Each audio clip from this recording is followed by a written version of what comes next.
Have you ever skipped a meal and felt like the world was ending? Your stomach growls, your head gets light, and suddenly you're convinced you need food now or something bad will happen. But what if I told you that this discomfort is not danger, is a doorway into one of the most powerful biological transformations your body is capable of? Today, I want to take you on a journey. Not a metaphorical one, but a real, physical cellular journey. Through 100 hours of not eating. No food. No calories. Just water. Maybe some salt. And a growing awareness of what your body is truly made to do. Because you see, most people fear fasting. We've been told it's dangerous. That we'll faint. That we'll lose muscle. That our blood sugar will crash. But what if the opposite is true? What if your body, in the absence of food, actually becomes stronger? What if your energy increases, your mind becomes sharper, your immune system resets, your cells begin cleaning themselves, and diseases that once seemed inevitable start to reverse? Sound too good to be true? Stick with me. Because over the next few minutes, I'll walk you through exactly what happens in your body hour by hour when you don't eat for 100 hours. We'll look at real science, real results, and yes, real risks too. But most importantly, I'll help you understand why fasting isn't starvation. It's renovation. So, take a breath, let go of the fear, and get ready to discover a survival switch built into your biology, one that could just change your health forever. Let's begin.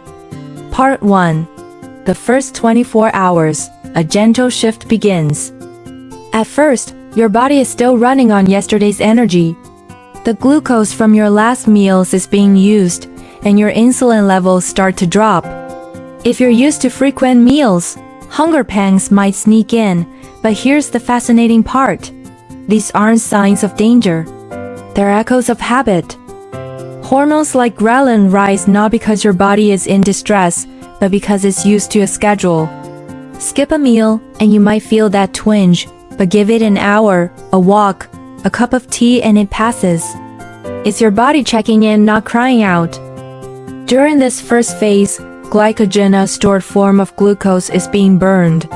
For every gram of glycogen used, the body sheds around 3 to 4 grams of water.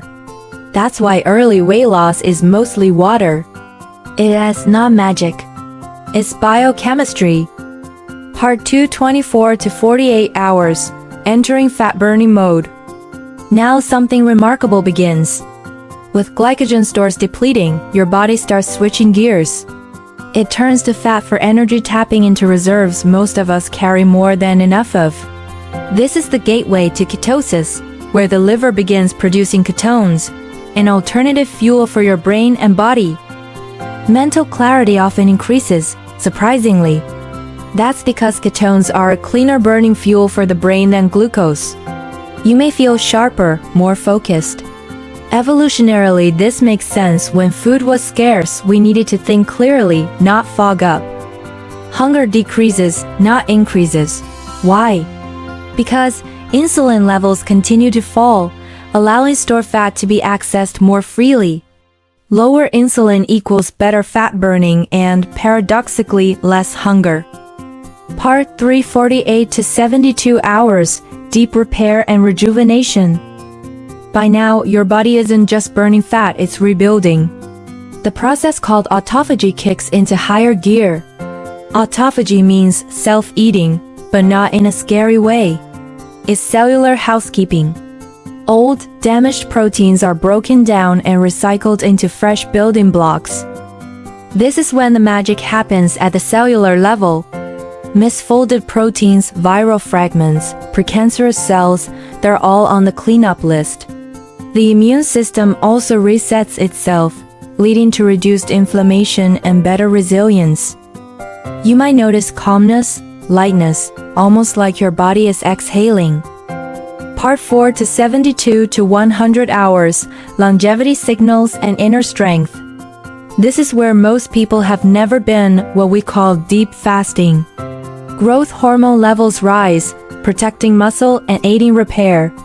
BDNF, a brain-derived factor, increases supporting neuroplasticity and brain health. Your mitochondria, the engines in your cells, start working more efficiently. Think of it like overhauling your car's engine without lifting a finger.